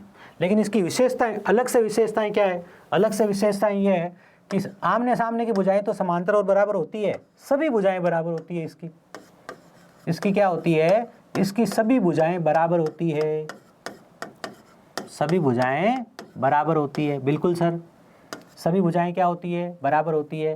शीर्ष पर समकोण होता है 90 डिग्री का कोण, शीर्ष पर समकोण, विकर्ण बराबर होते हैं इसके, दोनों विकर्ण बराबर होते हैं। तो ध्यान से समझ लो, वर्ग में विकर्ण बराबर थे, आयत में विकर्ण बराबर थे, विकर्ण बराबर होते हैं, ठीक है। और विकर्ण एक दूसरे को समद्विभाजित करते हैं, विकर्ण समद्विभाजित करते हैं। अब जो विशेषता लिखाने वाला हूँ ध्यान से सुन लेना, ये सब में नहीं आती है, ये सिर्फ इसमें और समचतुर्भुज में भी है। अगली जो मैं विशेषता लिखा रहा हूँ यहाँ पे, उसको ध्यान से सुन लेना, मोस्ट इंपॉर्टेंट है ये। क्या? विकर्ण लंब समद्विभाजक होते हैं, विकर्ण लंब समद्विभाजक। इस बात का मतलब बहुत सिंपल है, ध्यान से सुन लो। विकर्ण लंब समद्विभाजक होते हैं, पहले लिख दूं फिर बताऊं इसका मतलब क्या होता है। ये लो, विकर्ण लंब समद्विभाजक का मतलब होता है दोनों विकर्ण एक दूसरे को 90 डिग्री पे काटते हैं। देखो, इसके दोनों विकर्ण बराबर है, आयत के भी दोनों विकर्ण बराबर थे, आयत के भी दोनों विकर्ण क्या थे? बराबर थे। बात समझ में आ गई? आ गई। इसके दोनों विकर्ण एक दूसरे को समद्विभाजित करते हैं, आयत में भी करते थे। इसके शीर्ष पे समकोण है, आयत में भी शीर्ष पे समकोण था। इसकी सभी भुजाएं बराबर है, आयत में आमने सामने की भुजाएं बराबर थी। इसके विकर्ण एक दूसरे को समद्विभाजित करते हैं, साथ में 90 डिग्री पर भी काटते हैं। क्या कहा मैंने? कहाँ काटते हैं? 90 डिग्री पर काटते हैं। ये लीजिए, थोड़ा सा सिंपल सुंदर सा दिख जाए, ये 90 डिग्री का कोण, ये लीजिए 90 डिग्री का कोण। तो विकर्ण एक दूसरे को 90 डिग्री में काटते हैं, ऐसे किसकी विशेषता है? क्या आयत के विकर्ण एक दूसरे को 90 डिग्री पे काटते हैं? नहीं, समद्विभाजित करते हैं, विकर्ण बराबर होते हैं आयत में भी। समांतर चतुर्भुज के विकर्ण बराबर नहीं होते हैं, समद्विभाजित करते हैं, लेकिन 90 डिग्री पे नहीं काटते हैं। 90 डिग्री पे विकर्ण काटते हैं, एक तो हमारे वर्ग में, ठीक है ना, और दूसरा हमारे समचतुर्भुज में, ठीक है। चलिए, जो हमारा वर्ग है, वर्ग के क्षेत्रफल का फॉर्मूला होता है भुजा स्क्वायर। वर्ग के क्षेत्रफल का फॉर्मूला होता है भुजा स्क्वायर, ठीक है। वर्ग का जो विकर्ण होता है, परिमाप ले लो पहले, बहुत ही इंपॉर्टेंट। वर्ग का परिमाप मतलब 4 भुजा। 4 भुजा क्यों? क्योंकि परिमाप का मतलब क्या बताया था? चारों तरफ का माप, ठीक है ना। तो भुजा भुजा भुजा भुजा, तो परिमाप क्या हो गया? 4 भुजा। अब वर्ग का विकर्ण और भुजा में क्या संबंध है? ध्यान से सुन लो। जो हमारा वर्ग है, वर्ग का जो विकर्ण होता है वो √2 भुजा होता है। वर्ग का विकर्ण क्या होता है? √2 भुजा होता है। याद रखना, बहुत ही इंपॉर्टेंट संबंध है, बहुत ही महत्वपूर्ण संबंध है। इस पर सबसे पहले एक सवाल कर दूं कि एक वर्ग का, पहला सवाल इंपॉर्टेंट, ध्यान से सुन लो। एक वर्ग की जो भुजा है वो 8 सेंटीमीटर है, इसका विकर्ण बताओ। तो विकर्ण होता है √2 भुजा, मतलब विकर्ण भुजा से बड़ा है, विकर्ण भुजा से बड़ा है। तो भुजा से बड़ा है तो √2 से गुणा कर दो, तो आपका विकर्ण कैसे आ जाएगा? विकर्ण आ गया, 8 को हमने √2 से गुणा कर दिया, तो 8√2। दूसरा सवाल ध्यान से सुनो, अगर आपको कहे विकर्ण 8 है, इस बार कह दिया विकर्ण 8 है और भुजा ज्ञात करो, ठीक है ना। तो आप क्या करोगे, भुजा ज्ञात करनी है, भुजा विकर्ण से छोटी होगी, कम होगी, और कम के लिए भाग करते हैं, इसलिए 8 में आप √2 का भाग कर दो। अगर ये बात समझ में नहीं आई तो ध्यान से सुनो, फॉर्मूले में लिख दो विकर्ण बराबर √2 भुजा, लिख दिया फॉर्मूले के अंदर। विकर्ण की जगह विकर्ण लिख दिया 8, √2 की जगह √2 लिख दिया, और भुजा की जगह भुजा लिख दिया। तो √2 कहाँ जाएगा, बटा में जाएगा ना, 8 बटा √2। 8 बटा √2 मैंने कल सिखाया था 4√2, ये लीजिए, ये आपने भुजा निकाल ली। लेकिन ये बात आपको डायरेक्ट याद होनी चाहिए, ध्यान से सुन लो क्या कह रहा हूँ, उसको ध्यान से सुनो। मैंने कहा विकर्ण बराबर, वर्ग की बात चल रही है, वर्ग का विकर्ण बराबर √2 भुजा होता है। तो आपके दिमाग में एक बल्ब जलना चाहिए कि विकर्ण तथा भुजा में, बात को ध्यान से सुन लो भैया, विकर्ण तथा भुजा में, लिख रहा हूँ, बहुत इंपॉर्टेंट बात है, बार बार काम आएगी। विकर्ण तथा भुजा में √2 का संबंध है, √2 का संबंध है। इस बात का क्या मतलब हुआ, ध्यान से सुन लेना। √2 का संबंध का मतलब क्या है, ध्यान से सुन लेना। अगर आपको भुजा दे रखी है 10, इस एग्जाम्पल में भुजा दे रखी है 10 और विकर्ण पूछा है, आपको पता है √2 का संबंध है, विकर्ण ज़्यादा होगा, आपके दिमाग में बल्ब क्या चलेगा, विकर्ण ज़्यादा होगा, और ज़्यादा के लिए क्या करते हैं, ज़्यादा के लिए गुणा करते हैं। तो आपने भुजा को क्या कर दिया, √2 से गुणा कर दिया। बात समझ में आ गई, बिल्कुल। अगला एग्जाम्पल ध्यान से सुनो, आपको विकर्ण दे रखा है 12, विकर्ण कितना दे रखा है 12, आपसे भुजा पूछी, मैंने फॉर्मूले से और बेसिक से करा दिया है, अब स्पेशल तरीके से करा रहा हूँ। आपको पता है भुजा कम होगी, ये जो भुजा है कम होगी, और कम के लिए भाग करते हैं, इसलिए √2 का भाग कर दिया। क्यों, क्योंकि मैंने बताया विकर्ण तथा भुजा में √2 का संबंध होता है। इस √2 के संबंध का मतलब क्या हुआ कि या तो √2 से गुणा करना है या √2 का भाग देना है। मैंने कहा आपको विकर्ण से भुजा निकालनी है, भुजा छोटी होती है, भुजा विकर्ण से छोटी होती है, विकर्ण से कम होती है, इसलिए आपने √2 का भाग दिया। तो ये कितना आ गया आपका 6√2, कल सिखाया था। इसको लिखोगे 6 दूनी 12, और 2 को लिखोगे √2 इंटू √2, √2 से √2 कट जाएगा, 6√2 आ जाएगा। ये आपके वर्ग के विकर्ण तथा भुजा में संबंध को मैंने आपको समझाया है।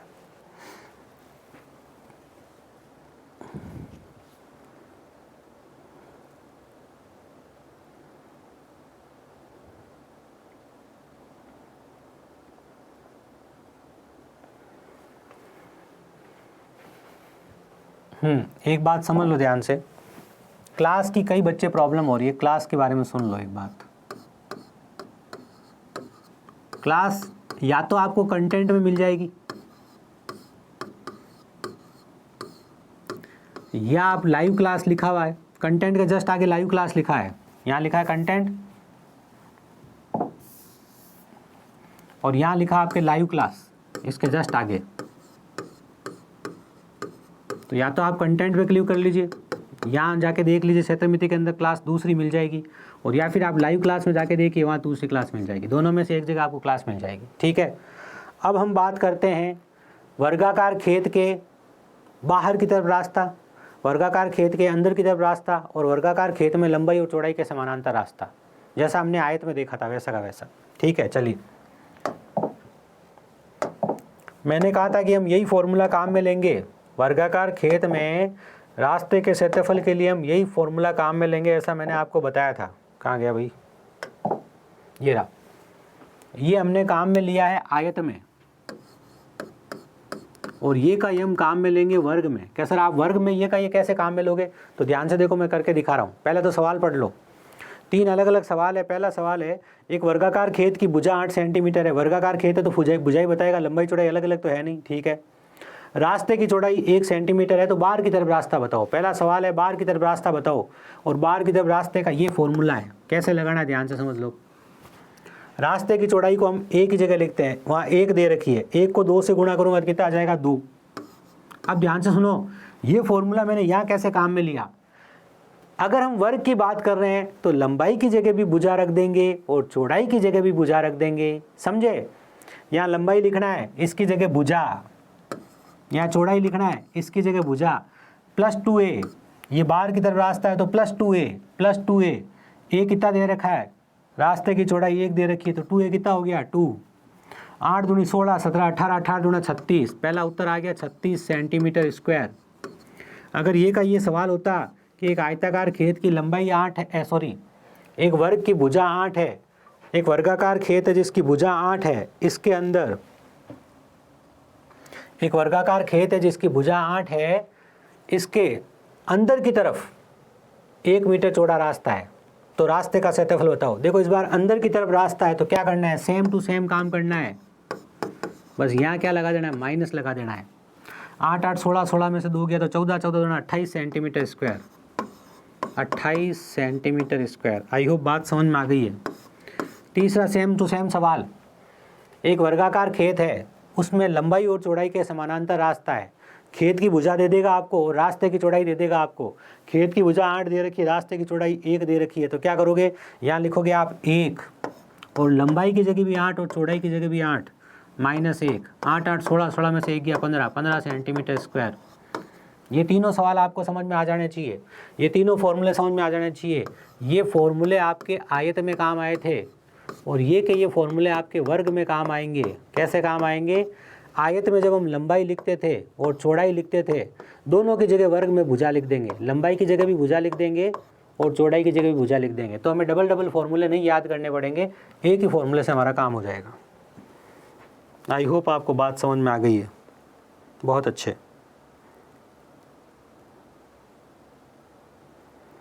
बेटा ये तो सूत्र तो आपको ट्रिक तो याद करनी पड़ेगी, है ना। फिलहाल तो ट्रिक याद करनी पड़ेगी, आप कहोगे तो जीवन में कभी समय मिला तो मैं आपको पूरा प्रूफ करके दिखा सकता हूँ, बहुत सिंपल है प्रूफ, हम अभी भी करके दिखा सकते हैं, बहुत ही सिंपल है ये चीज़, लेकिन है ना फिर आपका बहुत सारा समय खर्च हो जाएगा। इसलिए फ़िलहाल तो आपको याद ही करना पड़ेगा कि लंबाई और चौड़ाई के समानांतर रास्ता होता है वो होता है a l + b - a की जगह रास्ते की चौड़ाई, l + b, l लंबाई, इसकी जगह चौड़ाई और रास्ते की चौड़ाई। अगर वर्ग है तो यहाँ भी भुजा और यहाँ भी भुजा। आई होप बात समझ में आ गई है। अभी तो आपको ट्रिक याद ही करनी पड़ेगी, यही ऑप्शन है अपने पास में। हमारा क्लास चलेगा 3-4 दिन की क्लास चलेगी, आज तीसरी है तो ज़्यादा से ज़्यादा 1 या 2 क्लास और समझ लो, जिसमें आपका बेसिक हो जाएगा। बेसिक मतलब आपको बेसिक चीज़ें कि मुझे क्या याद करके जाना है पढ़ने के लिए। चैप्टर नहीं हो गया है, चैप्टर पढ़ने से पहले का बेसिक है ये। चैप्टर पढ़ने के लिए मुझे क्या पता होना चाहिए,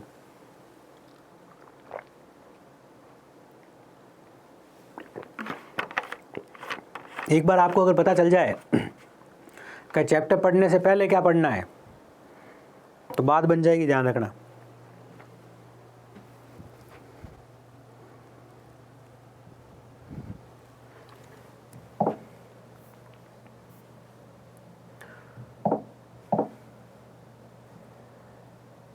लीजिए, अब हम वर्ग की बात कर चुके हैं और अब हम बात करते हैं समचतुर्भुज की।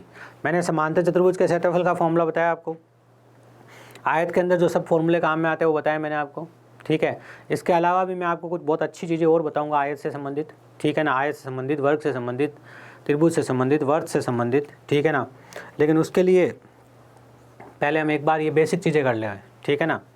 हम कोशिश करेंगे कि हम 5 दिन का समय लेके मेंस्ट्रुएशन से पहले की मेंस्ट्रुएशन पढ़ लें, मेंस्ट्रुएशन पढ़ने के लिए क्या आना चाहिए वो पढ़ लें, ठीक है। चलिए अब हम बात करते हैं समचतुर्भुज की।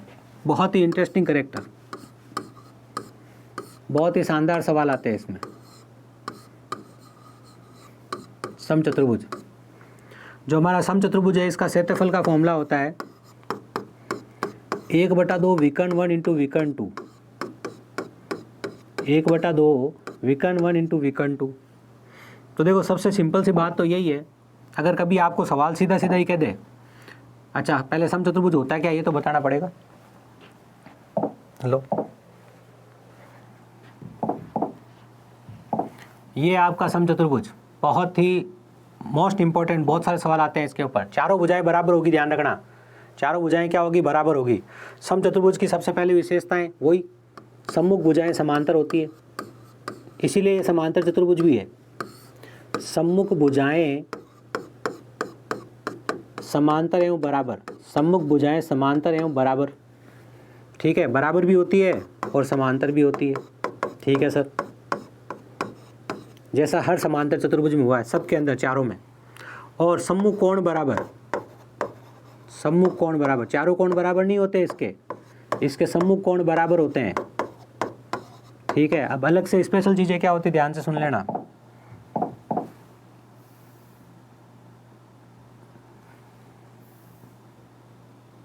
इसके विकर्ण आपस में बराबर नहीं होते, आपको दिखाई दे रहे होंगे, ये विकर्ण कितना लंबा है, ये विकर्ण छोटा है, तो विकर्ण बराबर नहीं होते हैं, विकर्ण बराबर नहीं होते हैं। विकर्ण किस किस में बराबर नहीं होते हैं, समांतर चतुर्भुज में भी नहीं होते हैं और सम चतुर्भुज में भी नहीं होते हैं। किस में बराबर होते हैं, आयत और वर्ग में बराबर होते हैं। विकर्ण समद्विभाजित करते हैं एक दूसरे को, बिल्कुल विकर्ण समद्विभाजित करते हैं, समद्विभाजित करते हैं एक दूसरे को, समद्विभाजित करते हैं। समद्विभाजित करते हैं का क्या मतलब है, जब ये विकर्ण निकलेगा तो इसके दो बराबर टुकड़े कर देगा, और जब ये विकर्ण निकलेगा तो इसके दो बराबर टुकड़े कर देगा। तीसरी इसकी मोस्ट इंपॉर्टेंट बात, जिससे बहुत सारे प्रश्न हल होते हैं, जो हमारे लिए बहुत काम की है, इंपॉर्टेंट है, जो वर्ग में भी थी विशेषता, क्या, विकर्ण लंब समद्विभाजित होते हैं। इसके विकर्ण लंब समद्विभाजित होते हैं।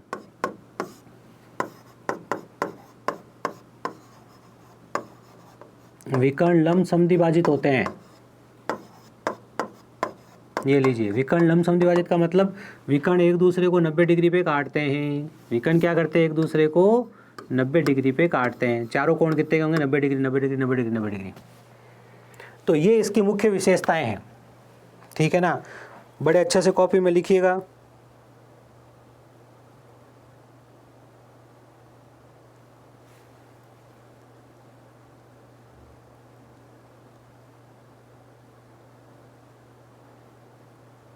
क्या हो गया, क्या समस्या आ गई।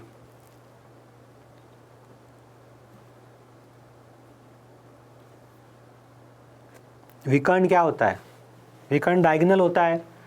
इस शीर्ष से इस शीर्ष तक जाने वाली लाइन विकर्ण होती है, इस शीर्ष से इस शीर्ष तक जाने वाली लाइन विकर्ण होती है, इसको विकर्ण बोलते हैं। ये भुजा है और ये विकर्ण है, ठीक है। चलिए, आई होप आपको बात समझ में आ गई। अब जैसा कि अब हम कर रहे थे, सम चतुर्भुज का क्षेत्रफल होता है 1/2 विकर्ण 1 इंटू विकर्ण 2। अगर एग्जामिनर को बहुत सरल सवाल पूछना है तो कह देगा कि सम चतुर्भुज का जो एक विकर्ण है 8 सेंटीमीटर का है और जो दूसरा विकर्ण है वो 6 सेंटीमीटर का है, तो इसका क्षेत्रफल बताओ। क्या ऐसा हलवा सवाल कौन देगा सर, 1/2 विकर्ण 1 इंटू विकर्ण 2, लेकिन आ जाता है कई बार 24 सेंटीमीटर स्क्वायर। आई होप सबको ये बात समझ में आ गई, क्लियर है। भाई सम चतुर्भुज के विकर्ण का फॉर्मूला आपको बता दिया, बिल्कुल बता दिया। अब आपको ये बता दिया कि दोनों विकर्ण ही दे रखे हैं, तो 1/2 विकर्ण 1 इंटू विकर्ण 2 क्षेत्रफल निकाल दिया। लेकिन परीक्षा में आने वाला सवाल किस तरीका का होता है, ध्यान से समझो। परीक्षा में आने वाला जो सवाल होता है वो सवाल किस तरीके का होता है, उसको ध्यान से समझो। परीक्षा में आने वाला सवाल ये होता है कि एक सम चतुर्भुज होगा, बिल्कुल होगा, उसकी एक भुजा दे दी आपको 5 सेंटीमीटर। भुजा कितनी दे दी, 5 सेंटीमीटर, और एक विकर्ण दे दिया आपको 8 सेंटीमीटर, और आपसे कहा कि क्षेत्रफल बताओ। ये सवाल आपको परीक्षा में पूछा जाएगा। अब आपको क्या दिमाग लगाना है, ध्यान से समझ लो। डायग्राम खुद को बनाना है परीक्षा में, रफ डायग्राम, वो आपको थोड़े टाइम बनाना पड़ेगा। थोड़े टाइम जब बाद जब प्रैक्टिस हो जाएगी तो बनाने की जरूरत नहीं पड़ेगी आपको। खुद को आप खुद कहोगे ये क्या डायग्राम बनाओ, तो मुझे आता है। कहानी को ध्यान से सुनना। ये मैंने एक सम चतुर्भुज बनाया है, मेरी तरफ से कोशिश करिए कि अच्छा बन जाए। ये मैंने एक सम चतुर्भुज बनाया है, इसका विकर्ण 8 दे रखा है और इसकी भुजा 5 दे रखी है। मुझे अगर क्षेत्रफल ज्ञात करना है तो दूसरा विकर्ण भी चाहिएगा। भाई क्षेत्रफल ज्ञात करने का फॉर्मूला क्या होता है, क्षेत्रफल ज्ञात करने का फॉर्मूला होता है 1/2 विकर्ण 1 इंटू विकर्ण 2 होता है। अगर मुझे क्षेत्रफल ज्ञात करना है तो दूसरा विकर्ण भी चाहिए मुझे। बात क्लियर है, बिल्कुल क्लियर है सर। यहाँ तो सर दूसरा विकर्ण दिया नहीं, यहाँ तो एक विकर्ण दे दिया और भुजा दे दी, तो यहाँ नहीं दिया है। आपको क्या दिमाग लगाना है, ध्यान से समझ लो, बात को सुनना। मान लो ये बड़ा बड़ा विकर्ण 8 है, या आप इसको 8 मान लो, उससे कोई फर्क नहीं पड़ेगा, ये तो रफ डायग्राम है। ये अगर पूरा विकर्ण ये 8 है तो ये भुजा कितनी होगी सर, ये भुजा तो 4 होगी, ये भुजा 4 होगी। और इसकी भुजा, किसकी भुजा, सम चतुर्भुज की भुजा कितनी दे रखी है, 5 दे रखी है, मतलब ये 5 है। बात समझ में आई। मैंने ये पूरा विकर्ण 8 दिया था तो तुमने कहा आधा विकर्ण तो 4 हो गया, क्योंकि विकर्ण एक दूसरे को समद्विभाजित करते हैं, तो आधा विकर्ण तो इधर रह गया, आधा विकर्ण इधर रह गया। भुजा मैंने 5 दे दी, अब मैंने तुमसे क्षेत्रफल पूछा है, अगर क्षेत्रफल तुम कैसे निकाल सकते हो ध्यान से देखो। इस डायग्राम को बाहर निकाला मैंने, इस डायग्राम को बाहर निकाल के देखा, ऑब्जर्वेशन किया मैंने इसका, तुम्हारे को भी करा देता हूँ ऑब्जर्वेशन। मैंने इस डायग्राम को बाहर निकाला और ऑब्जर्वेशन किया, तो ये तो मुझे 5 नज़र आ रहा है बिल्कुल, और ये मुझे 4 नज़र आ रहा है, और ये मुझे पता नहीं है, तो ये 3 होगा ना भैया, 3 4 5, क्योंकि एक समकोण त्रिभुज का निर्माण हो रहा है और यहाँ ट्रिपलेट लग रहा है, पाइथागोरस ट्रिपलेट। अब जो पाइथागोरस ट्रिपलेट जिस दिन मैंने सिखाया था, जो बच्चा नहीं था वो पुरानी क्लास से पहले सीख लेना, ठीक है। बात को सुनना ध्यान से, मैं क्या कह रहा हूँ। बात बहुत सिंपल है। हमारे को एक विकर्ण दे दिया, एक भुजा दे दी और क्षेत्रफल पूछ लिया। विकर्ण 8 है तो 4 इधर रह गया, 4 इधर रह गया, भुजा 5 रह गई, तो ये कितना आया, ये 3 आया। आपने पता किया खुद ने, आपने खुद ने पता किया कि ये 3 आया है सर।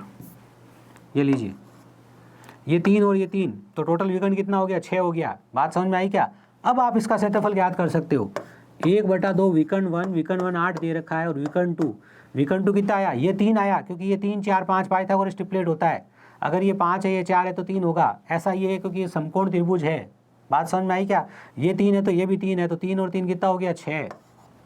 आगे की कहानी सेम हो गई, कितनी बार कट गया, 4 बार, 6 चौक 40, 24 सेंटीमीटर स्क्वायर इसका क्षेत्रफल है। तो ये मोस्ट इंपॉर्टेंट क्वेश्चन है बेसिक लेवल का, क्योंकि मैंने कहा कि जैसा आपका एग्जाम का पैटर्न है 30% सरल, 30% मीडियम, 40% थोड़े से भारी। आई होप सबको बात समझ में आ गई है।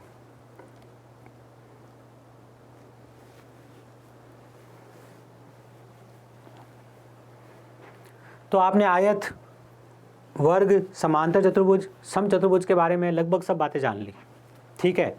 अब हम कुछ बात करते हैं मोस्ट इंपॉर्टेंट कुछ 1-2 फॉर्मूलों की, जो आपको याद होने चाहिए।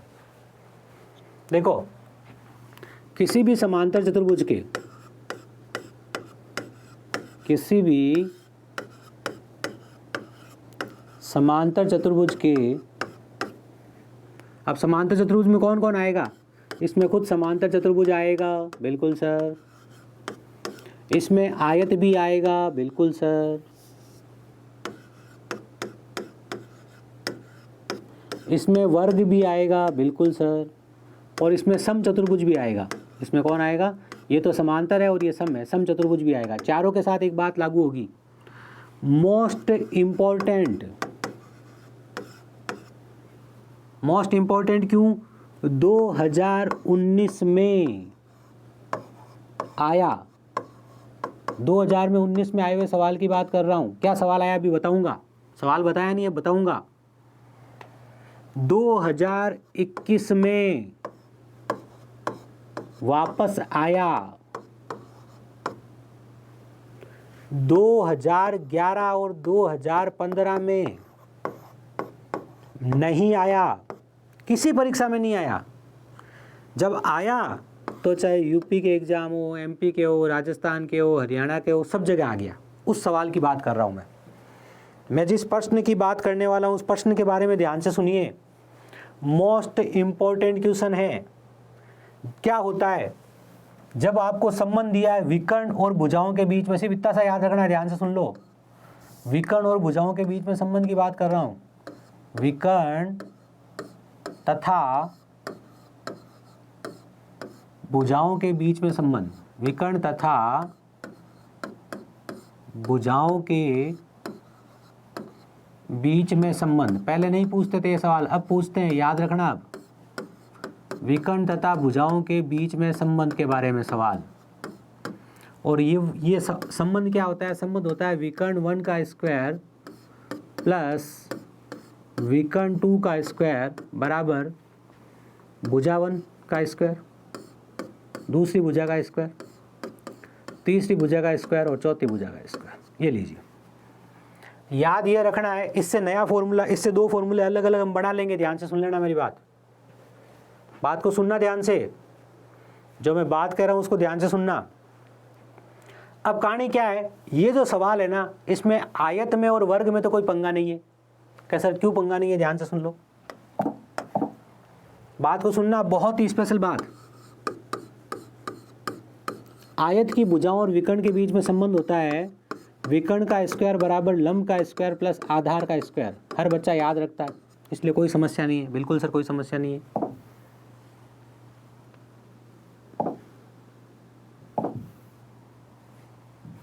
अगर हम वर्ग की बात करें तो वर्ग के विकर्ण और भुजाओं में संबंध होता है विकर्ण बराबर रूट तो भुजा, तो यहाँ भी कोई विशेष बात नहीं है। तो जो आपको संबंध याद रखना है, आपको जो संबंध याद रखना है, अब मेरी बात को ध्यान से सुनना, ये संबंध याद रखना है दो विशेष में, एक तो समचतुर्भुज में, किसमें, एक तो समचतुर्भुज में तथा समांतर चतुर्भुज में। काम तो चारों में आता है लेकिन उनके तो हम अलग से फॉर्मूले याद रखते हैं। तो इनके लिए विशेष तौर पे मोस्ट इंपॉर्टेंट है, बहुत सारी परीक्षाओं में आया, बहुत सारे एग्जाम में, एसएससी जीडी में भी आया है, 2019 में भी आया है, 2021 में भी आया है, इसके अलावा बहुत सारे एग्जाम्स में आया है ये। लेकिन इसको याद करने का तरीका दूसरा है, विकर्ण 1 का स्क्वायर प्लस विकर्ण 2 का square equal to a square plus b square, a square plus b square. आपको कह सर ऐसा क्यों? अरे भाई आमने सामने की भुजाएं बराबर होती है ना, अगर ये भुजा ए है तो ये भी ए होगी, ये बी है तो ये भी बी होगी, इसलिए ऐसा कर दिया। अब इसको और आगे बढ़ाओ, ध्यान से देखो, आगे बढ़ाओ, ए और ए क्या हो गया 2a स्क्वायर, बिल्कुल सर, और बी और बी क्या हो गया 2b स्क्वायर। अगर दो आपने कॉमन ले लिया तो ए स्क्वायर प्लस बी स्क्वायर, बस ये याद रखना है आपको। फाइनली कैसे आया मैंने समझा दिया आपको, तो आपको ये याद रखना है विकर्ण 1 का स्क्वायर प्लस विकर्ण, सवाल आएगा मैं कहूँगा उस टाइम, मैं कहूँगा आपको याद है क्या ये बात, उस टाइम मैं कहूँगा आपको ये बात याद है कि नहीं है, उस टाइम मुंह नीचे मत करना, गर्व से कहना याद है। और क्या याद करना है कि समांतर चतुर्भुज और समचतुर्भुज, क्या याद करना है ध्यान से सुन लो, समांतर चतुर्भुज तथा समचतुर्भुज के विकर्ण तथा भुजाओं के बीच में क्या संबंध होता है। तो आप कहोगे सर विकर्ण 1 का स्क्वायर प्लस विकर्ण 2 का स्क्वायर बराबर ब्रैकेट के बाद 2a square plus b square. A और बी क्या है, ए और बी भुजाएं हैं, ए और बी क्या है भुजाएं हैं। चार भुजाएं क्यों नहीं दी, दो भुजाएं क्यों दी, क्योंकि आमने सामने की भुजाएं बराबर होती है सर, इसलिए दो भुजाओं से काम चला लिया, ये कहानी है। आई होप आपको बात समझ में आ गई।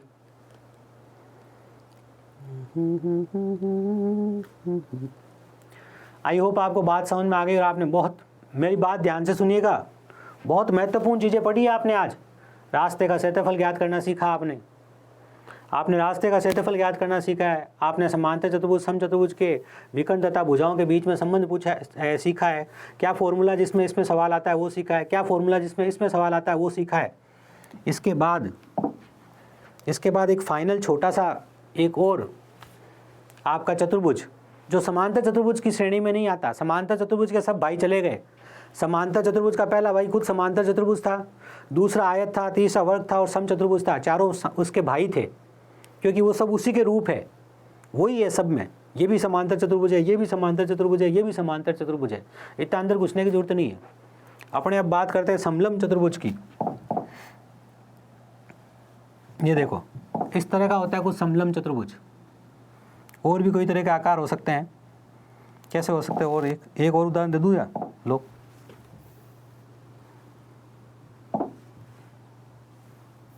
ऐसा भी दिख सकता है। ये मैंने आपको दो समलंब चतुर्भुज के उदाहरण दिए। किसके?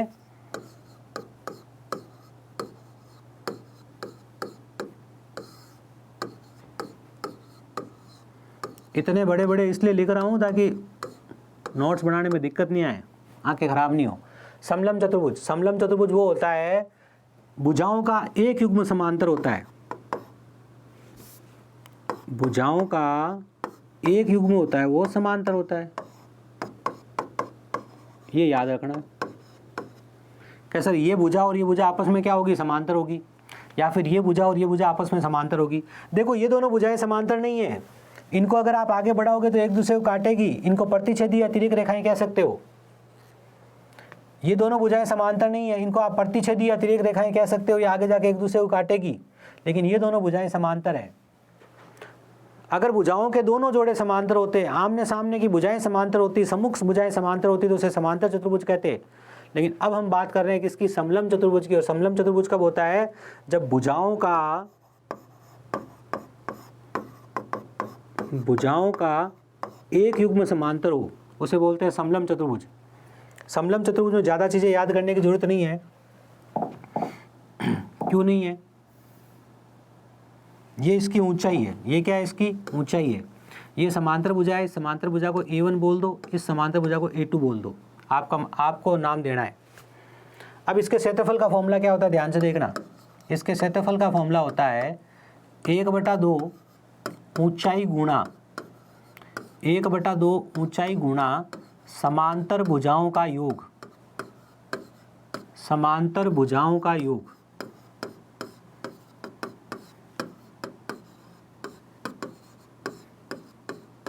आपके एग्जाम के दृष्टिकोण से देखा जाए तो बहुत सरल बहुत सरल बहुत सरल बहुत सरल प्रश्न आता है।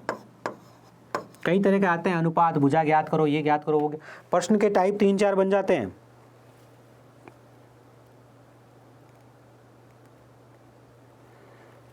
वो समांतर चतुर्भुज और समचतुर्भुज का था भैया,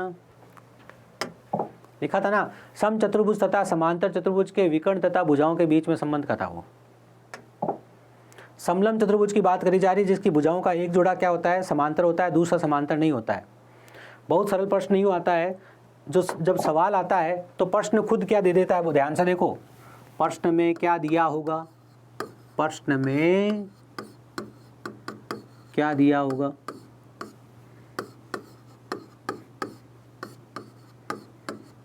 प्रश्न में ऊंचाई की जानकारी होगी, या तो ऊंचाई होगी या ऊंचाई की जानकारी होगी, और समांतर भुजाओं की जानकारी होगी, समांतर भुजाओं की जानकारी भी होगी। तो अब बचा ही क्या, प्रश्न सरल हो गया। ये देखो ध्यान से, मैं कह दूं एक समांतर चतुर्भुज है, सॉरी समलंब चतुर्भुज है, मैं कह दूं एक समलंब चतुर्भुज है, और इस समलंब चतुर्भुज की ऊंचाई 12 है, ठीक है, और इसकी समांतर भुजाएं जो है, समांतर भुजाएं जो है वो 8 व 6 सेंटीमीटर है। ये 12 सेंटीमीटर, समांतर, दो समांतर भुजाएं होगी ना, वो 8 और 6 सेंटीमीटर है, ठीक है। और मैं कह दूं इसका क्षेत्रफल आप ज्ञात करो, तो आप कहोगे सर ये क्या सरल है, सरल सवाल है। क्षेत्रफल होता है 1/2 ऊंचाई इंटू समांतर भुजाओं का योग। वापस दूसरी बार रिवीजन, 1/2 ऊंचाई इंटू समांतर भुजाओं का योग, 1/2 ऊंचाई इंटू समांतर भुजाओं का योग, 1/2 h कितनी दे रखी है, 12, समांतर भुजाओं का योग, एक समांतर भुजा 8 है और एक 6 है, तो 8 6 14, ये कितनी बार कट गया, 6 बार, 6 into 14, 14 छंग 84, 84 centimetre square answer. I hope बात समझ में आ गई है। ऐसा नहीं है कि सिर्फ एक ही सवाल आएगा, लेकिन इसी के आजू बाजू घूमते हुए सवाल आएंगे। सवाल ये एक हो, जरूरी नहीं है कि सर ये एक ही सवाल आएगा, क्या नहीं, एक ही सवाल नहीं आएगा। समलंब चतुर्भुज 4-5 तरह के सवाल बनते हैं, लेकिन सबकी जानकारी इसी तरीके की होगी।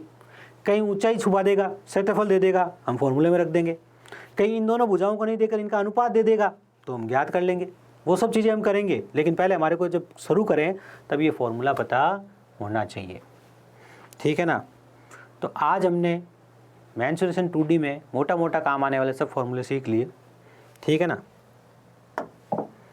हमने एक वलयिका के बारे में बात नहीं करी, उसके बारे में बात कर लेते हैं बस, फिर आज का सेशन ओवर। कुछ बच्चों को जल्दी पड़ी रहती है, कुछ के डाटा वाटा का भी चक्कर रहता है।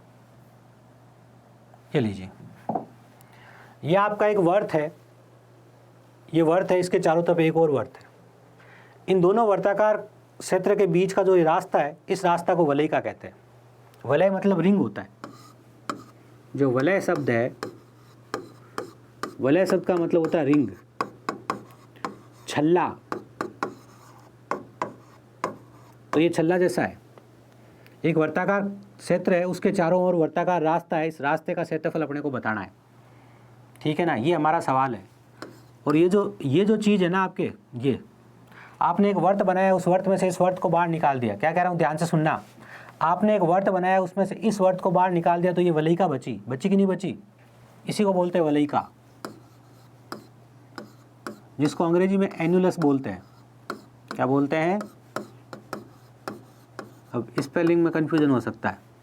वलयिका या एनुलस किसको बोलते हैं? ये आपका एक वर्ताकार खेत है, इसके चारों ओर वर्ताकार रास्ता है। ये जो रास्ता है ना, ये रास्ता ध्यान से सुन लो मैं क्या कह रहा हूँ।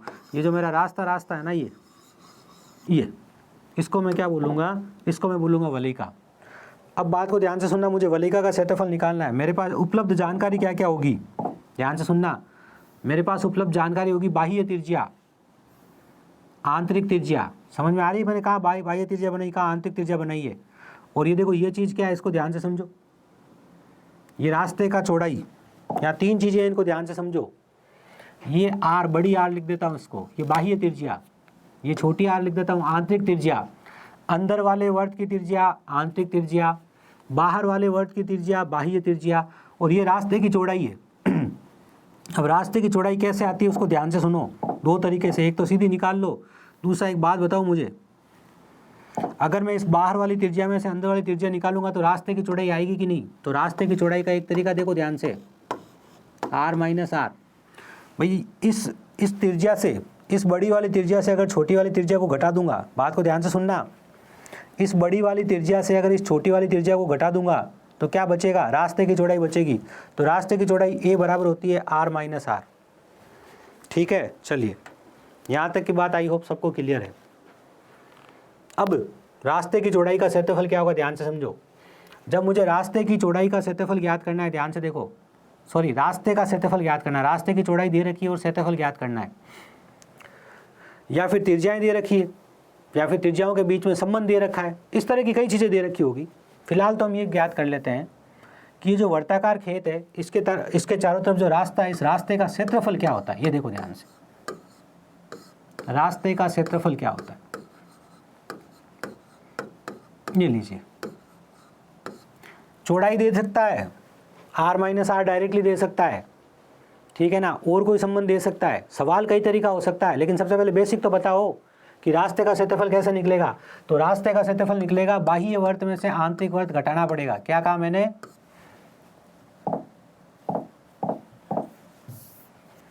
बाह्य वर्त में से आंतरिक वर्त को घटाना पड़ेगा। पहली कहानी तो ये हो गई, ठीक है सर। बाह्य वर्त होगा पाई आर स्क्वायर, आंतरिक वर्त होगा पाई आर स्क्वायर। पाई आप कॉमन लोगे तो अंदर बचेगा r square minus r square. R square minus r square को आप लिख सकते हो pi r plus r, r minus r, क्योंकि आपको पता होगा कि एक सर्वसमीका है, और वो सर्वसमीका क्या है? वो सर्वसमीका ये है कि a का वर्ग माइनस b का वर्ग जो होता है वो a प्लस बी और a माइनस बी होता है। वही हमने यहाँ पर काम में ली। तो डायरेक्ट अगर बात करी जाए, अगर आपकी कहानी का पूरा सार निकाला जाए और डायरेक्ट बात करी जाए, तो डायरेक्ट बात यह है, जो आपके रास्ते का क्षेत्रफल है वलयिका, जो आपकी रास्ता या वलयिका है, वलयिका,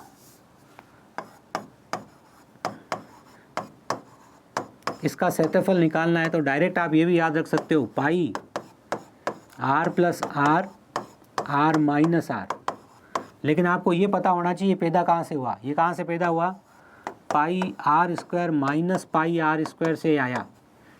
बाहर वाले वर्त के क्षेत्रफल में से अंदर वाले वर्त का क्षेत्रफल आपने घटाया, जिससे आपके रास्ते का क्षेत्रफल निकला।